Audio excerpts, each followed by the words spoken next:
Hoje o Culturando está muito especial. Ao meu lado está a Milva Morelli e o Rodrigo, como sempre.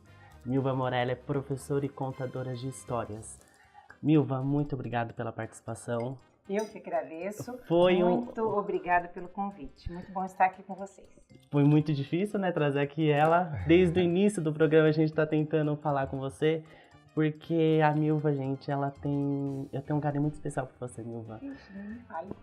Contação de história. Quando eu já tive a oportunidade de entrevistá-la antes, e aconteceu uma coisa assim, sabe, de uma emoção, uma energia tão boa que você traz ao contar as suas histórias. Que bom, eu fico feliz, que esse é o valor das histórias. Milva, conta pra gente como tudo começou, a contação de histórias na sua vida. Bom, como eu sempre falo, a contação de história, as histórias estão na nossa vida desde muito pequenas, né? A gente conta história brincando, a gente conta história quando está falando com o vizinho, conta história contando algum fato para a mãe, para o pai. Nós somos sempre contadores de história. Mas eu tenho três filhos.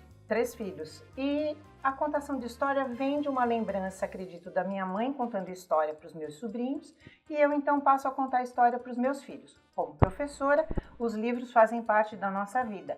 E aí contar histórias para os meus filhos virou um hábito que até encantou meu marido. Eu contava para os meus filhos e meu marido falava assim, conta de novo. E aí eu achava aquilo, né, interessante, então contava de novo. Mais para frente, profissional, eu fiz o magistério, né, eu venho do magistério, onde a prática das histórias também é muito intensa, e depois fiz a pedagogia. E na pedagogia, na troca com os grupos, as meninas, a gente sempre também faz apresentações. E eu apresentava também histórias, e as meninas falaram para mim, você conta história de maneira diferente. Então eu olhei aquilo profissionalmente também, e fui buscar, então, aí estudo, as oficinas, o que era bastante raro na época, porque isso já faz quase 20 anos, e então a gente vai buscando e vai entendendo que aquele universo também nos encanta de verdade. Era algo já de dentro de mim também, de um querer. Então aí fui me profissionalizando. Que bacana. E qual que é a importância, você como professora, como alfabetizadora, né, das crianças, como que você vê a importância do lúdico para as crianças e até mesmo para os adultos? Olha, o lúdico, ele tem que fazer parte. O lúdico é aquele momento em que a gente se coloca de forma espontânea, né? Para a criança, vamos focar na criança, é a hora do brincar, do correr, do ser espontânea, do testar os seus limites, do cantar, sorrir, chorar, né? Então ela está o tempo todo ali naquele lúdico. O que a gente pode proporcionar num ambiente organizado, num ambiente preparado para aquilo, ou no ócio, tão importante quanto o ambiente organizado. O lúdico, por exemplo, trabalhei 9 anos no Colégio Divino Salvador. Nós tínhamos a biblioteca, era um ambiente organizado para aquilo, né? E durante as contações de história, nós tínhamos também, lógico, a conduta para a contação de história, onde a gente tem um objetivo, e o lúdico fazia parte o tempo todo, né? A história como um momento lúdico, prazeroso, mas também em que a gente aprende e consegue de alguma forma ali trabalhar as outras vertentes da educação, mas também aquele momento, né, em que a gente se diverte, brinca e tudo mais. E o lúdico na minha carreira de professora contadora de histórias, ele faz com que a gente, de maneira prazerosa, um pouco mais espontânea, consiga aprender objetivos que são mais contextualizados. E contar a história hoje virou um negócio para você também? Também, virou um negócio também, porque nós contamos histórias. Hoje, durante a minha trajetória aí de contadora de história professora, veio então essa oportunidade, essa necessidade também de levar as histórias para outros ambientes. Hoje, eu e minha companheira, minha parceira Roseli Pizarro, temos a Companhia Contando com Encanto. Estamos lá no Facebook, clica lá, gente, cia.com. A gente deixa na descrição depois. Encanto. E nós contamos em ambientes de leitura ou também em festas infantis, contamos histórias para adultos, para crianças, em eventos. onde você nos chamar, porque eu acredito que a história, ela é um caminho para que a gente possa encontrar nossas emoções mais secretas, trabalhar nossas dores, nossos amores, não é? Sorrir, se emocionar. E como que é a criação do repertório das histórias? Então, a gente lê muito em todos os sentidos, né? Os livros infantis, livros adultos, cai na nossa mão alguma coisa nesse sentido. Mas, por exemplo, nós somos convidados para determinado ambiente. Então, nós temos que fazer uma pesquisa de qual é o nosso público-alvo, o que é que, se há um tema naquela reunião, naquela festa, naquele evento. E então, nós fazemos uma pesquisa de leitura de histórias que dentro do nosso repertório ou coisas que virão a fazer parte e trabalhamos para o seu evento. Ela é personalizada, na verdade. Então, o repertório, ele corre nesse sentido. Tem também o repertório livre, não é? Que a gente conta história nas praças, conta história no parque da cidade, nos parques. E aí, então, nós fazemos um repertório livre, onde sempre a gente imagina uma história passando algo de positivo, algo de construção, algo de edificante para o ser humano.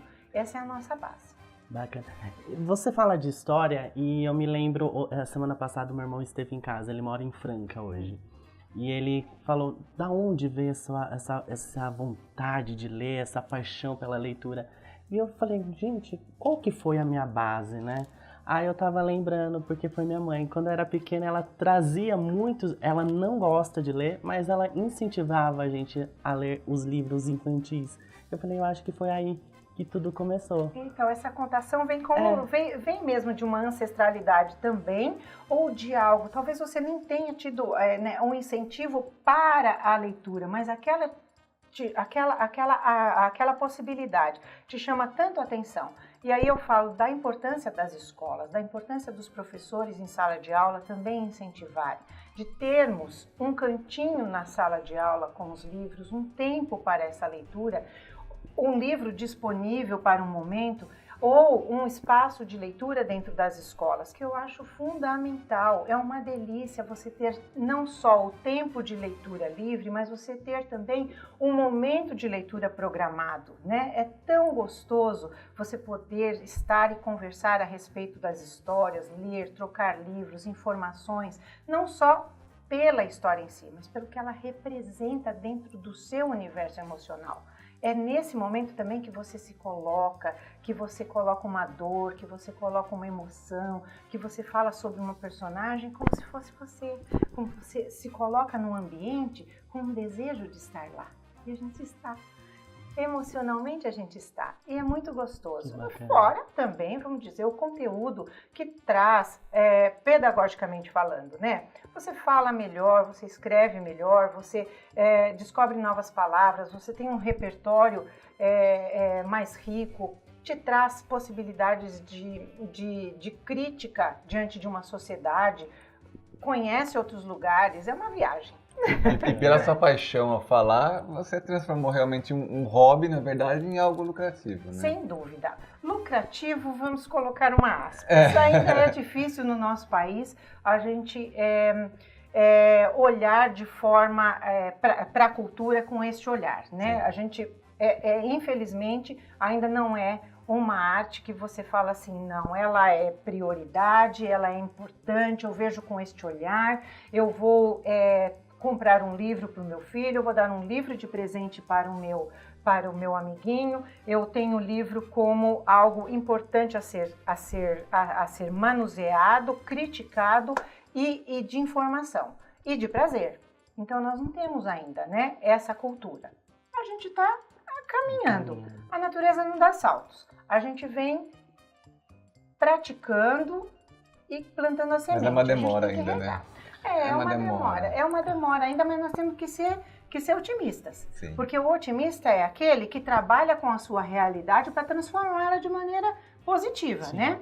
O pessimista, ele fica nesse patamar. Assim, é tão difícil, não vou fazer, é tão longe, e vamos desistir.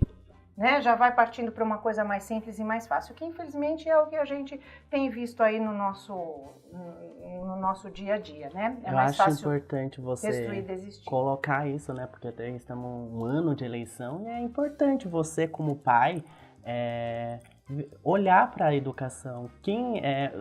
Como os políticos pretendem trabalhar a cultura e a educação. Exatamente. Recentemente aconteceu lá o acidente lá no Rio de Janeiro, com o museu.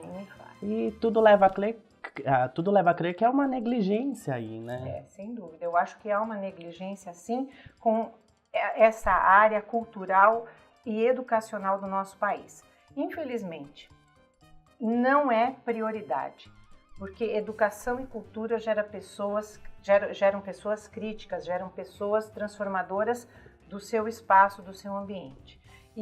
Mas estamos vendo no nosso cenário hoje pessoas que estão preocupadas com essa transformação pessoal do ser. Eu quero gente que arregace a manga e entenda que o cenário anterior não estava bom. E vamos então fazer aí um olhar diferenciado para o nosso país. Somos brasileiros, o país é nosso. Sim. Todas as pessoas que aqui estão morando são potencialmente brasileiros, trabalhando na nossa terra. Não imagino de onde tenham vindo, dos mais diversos lugares, mas estão aqui por uma causa única, não é? Nós trabalhamos aqui, nós convivemos aqui, nós temos um país para cuidar, cuidando primeiro das pessoas. Você sabe que uma coisa me surpreende na política e na mídia, né, em relação à educação. Eu não sei qual candidato que é, mas hoje a educação, eles gastam 6 mil por aluno aí e tudo mais. Teve um candidato que falou que ia gastar 19. A imprensa ficou louca, falou assim, como que vai gastar tudo isso? Entendeu? De 6 para 19, mas cara, estamos falando de educação, entendeu? Educação, você gastar 19, gastar 30, é pouco ainda. Então, exatamente. É importante. É importante. E eu acho que nesse cenário é importante não criarmos ideias estapafúrdias, mas que eles mostrem para nós um caminho que isso realmente será feito. Não é você jogar um número e dizer assim, vamos investir na educação para você comprar alguns eleitores. Sim. Eu acho que é lermos o projeto, sabermos, entendermos qual é este caminho, se é possível. Se em 4 anos a gente vai entender que ele está realmente construindo, ou se ele está apenas como uma carroça vazia fazendo barulho. Porque, né, a gente sabe que, infelizmente, as promessas são inúmeras. Sim. Então, vamos entender com o pé no chão, analisar, e eu acho que a base para uma boa escolha é: eu estou realmente a par do que o meu país precisa? E o meu país, ele é construído por quem? Não é pelo quê? É por quem? Somos nós, população. O olhar é para nós? Ou o olhar é centrado em si? Eu acho que é uma base que dá pra gente, não importa qual o rótulo do candidato. Afinal, nós temos o poder do voto, né? Nós temos o poder do voto, nós temos. E eu acho que a gente tem que construir gente, população. E eu acho importante você tocar nesse assunto, porque tudo isso envolve educação no geral, mas uma questão que me pega muito é a intolerância. Nem me fala. Religiosa, preconceitos, e a contação de história, ela te leva a empatia, te leva a bom humor, alegria. Como que é isso, Milva? Então, você se preocupa também em levar essa essência da empatia para os seus alunos? Muito, muito mesmo. Porque, na verdade, através das histórias, nós podemos construir bons valores. Né? Nós somos seres humanos, somos imperfeitos, estamos aí para nos construirmos sempre. Nós não estamos acabados nunca. Então, nós somos crianças, precisamos ainda mais de adultos que são inspirações para nós. E as histórias nos trazem essa inspiração. E eu e Roseli podemos nos ter numa felicidade muito grande, porque como adultas, como imperfeitas em construção, a gente se constrói também através das histórias e ajuda essa sementinha a ser plantada. Então eu queria até mostrar para vocês, no projeto, que no projeto de leitura tem 3 preciosidades que eu gostaria de até mostrar para vocês, né? Que são livros que trouxeram para nós e trazem sempre, serão sempre atuais e que fazem com que a criança, através do lúdico, através das personagens, através de uma história, elas analisem, critiquem e busquem também essa boa conduta. O Reino das Borboletas Brancas, da Marli Assunção Gomes Pereira, que fala de um reino onde as borboletas eram todas brancas e uma borboletinha muito curiosa questiona isso. E vai buscar um jardim muito distante e colorido, buscando outras cores. E o final é surpreendente. A descoberta da Joaninha, amigas que vão para uma festa, mas nem todas estão preparadas. E a Joaninha tem sempre algo para ajudá-las a entender que o melhor mesmo é estarmos juntos. E de todas as cores, um jardineiro que cultiva suas flores, flores de todas as espécies e de todas as emoções também. Flor mal-humorada, flor triste, flor alegre, flor amiga, flor que quer estar junto e flor que quer estar sozinha. Mas no fim, o jardim fica muito lindo. Então, são algumas histórias que trazem o que a gente estava falando. Elas possibilitam a gente se colocar como personagem, entender algumas ações e perceber que a gente tem outras possibilidades, que nós não somos fechadinhos numa caixinha, que nós somos estrela. Nós somos brilhantes uns para os outros. Nós temos que ser uma luzinha que o outro não tem, o outro tem que ser a luzinha para nós. E nessa diversidade, se a gente olhar para o positivo como algo que nos traz um benefício para todos, um melhor viver, um bem viver, eu acho que a construção do que a gente tem, das nossas sombras, elas vão ficando amenizadas. A gente vai entrando em contato com esta sombra tão difícil da gente viver e a gente não projeta no outro, a gente não precisa diminuir o outro para que a gente possa trabalhar com as nossas sombras. Nós podemos compartilhar sabedoria, compartilhar a construção do ser da melhor forma possível. Bacana. Nem fale, histórias curam. Histórias curam, e tem um livro maravilhoso da querida Paula Furtado, que chama Histórias Curando Histórias. Também maravilhoso para nós adultos lermos. Ela usa em consultório, ela constrói histórias, mas ela usa mais os contos de fada em consultórios para curar nossas dores. Às vezes a gente não conhece o caminho e a gente às vezes está com um muro construído, né, por conta de tanta dor. A gente constrói um muro, fica fragilizado, fica cristalizado numa situação e a gente não vê saída para aquilo, ou fica no nosso inconsciente mesmo, joga para a caixinha e aquilo fica torturando a gente a vida inteira. Uma história traz uma possibilidade de trabalhar essas dores, esses amores, essa emoção de uma maneira mais suave, mais leve. De repente você nem vê, tá trabalhando aquela dor com o personagem e vai buscar e fala, nossa, tem uma saída. E a saída é a compaixão. É o entendimento que nós somos todos imperfeitos e que a gente pode melhorar. Todo mundo pode. As histórias nos trazem essa beleza. Depois disso tudo a gente vai falar o quê, né? Acho que delícia. É sempre assim, a Milva é maravilhosa. Hoje, meu querido, eu te amo, desculpe falar tanto. Contadora de histórias, né? Então, mas Milva, fala pra gente, pra encerrar, se vocês têm alguma programação pros próximos dias. Temos sim.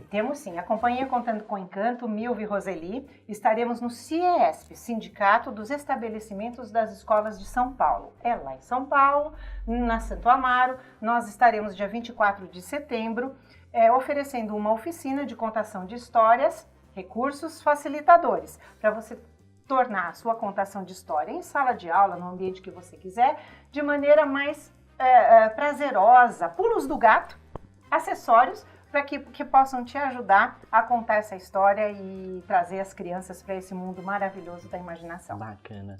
Milva, você pode contar uma história pra gente? Opa, se posso contar. Adoro contar história, agora estou na minha praia. Muito bem. Então eu vou contar para vocês que havia um tempo, muito tempo atrás, uma princesa que morava num castelo. Ela já estava em época de casamento. O pai, então, vendo que sua filha já estava em épocas de se casar, imaginou que ele, então, precisaria escolher os pretendentes para que ele fosse tão especial quanto ela era. Afinal, ela era tão bondosa, generosa, uma leitora de livros, uma crítica de sua realidade. Ela visitava o povo e com o povo ela então trocava suas ideias e o que o povo precisasse, ela estava à disposição deles. Alguém assim precisa de um companheiro à sua altura. Então ele pensou, vou chamar a todos, conversando com todos, selecionou 3 pretendentes. E os 3 tinham que se dedicar a ela de corpo e alma. Faziam então a sua reverência, levavam flores, conversavam, trocavam ideias, faziam as visitas com ela, e ela estava realmente muito interessada em escolher um daqueles 3 pretendentes tão especiais. Mas aconteceu um fato, ela adoeceu. Muito, muito doente, não se sabe, um mistério grande, ela veio a falecer. Fez a passagem e a tristeza tomou conta de todos naquele reino. E os 3 pretendentes, como já estavam muito ligados a ela, também ficaram muito tristes e se colocaram a reverenciá-la. O primeiro pretendente referenciou a sua morte. Ia todos os dias ao cemitério cultuar o seu corpo, colocar as flores, fazer suas orações. O segundo pretendente era um genro muito dedicado também. Ele passou a visitar o sogro todos os dias. Contava suas histórias, falava com ele, era um amigo mesmo, presente, tentando amenizar a sua dor. E o terceiro pretendente foi aquele que não conseguiu entender por que ela havia morrido. O que havia acontecido na história deles para que isso acontecesse? A morte para ele era um mistério. Por que foi tirado dele um amor tão grande? E ele, com essa dúvida na cabeça, essa inquietação, resolveu percorrer o mundo em busca do conhecimento para entender e amenizar a dor do seu coração e poder levar essa resposta às pessoas que também estavam incomodadas. E ele então percorre muitos lugares e ouve dizer que há um ermitão no alto da montanha, que ele atende as pessoas e busca amenizar as suas dores. Ele sobe então a montanha, entra na caverna com o ermitão e fica ali muitos dias com ele, ouvindo sua palavra, ouvindo sua sabedoria sobre a vida, ouvindo a sua iluminação, ouvindo tudo que ele podia aprender, ele quis aprender com aquele ermitão, mas ainda assim estava inquieto, não tinha a sua resposta.